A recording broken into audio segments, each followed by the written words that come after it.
नमस्कार। हृदयर कवितार आज आसर को आपण मानक स्वागत। आज कवितार शीर्षक महानदी रे संध्या।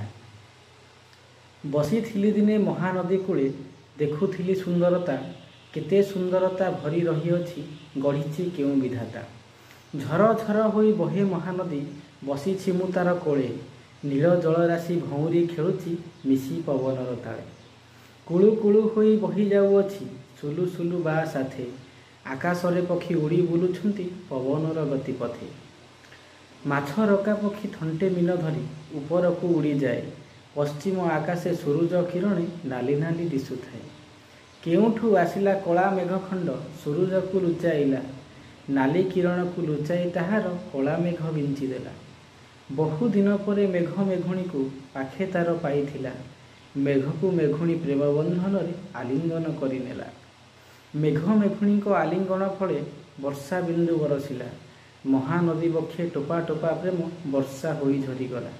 देखी एई रूप महानदी तीरे मन मोर हजिगला, संध्या कालीन ए महानदी दृश्य मन मोर मोहिनेला। धन्यवाद। जदि कविताटी आपको भल लगी था निश्चय भाव लाइक शेयर एवं सब्सक्राइब करें।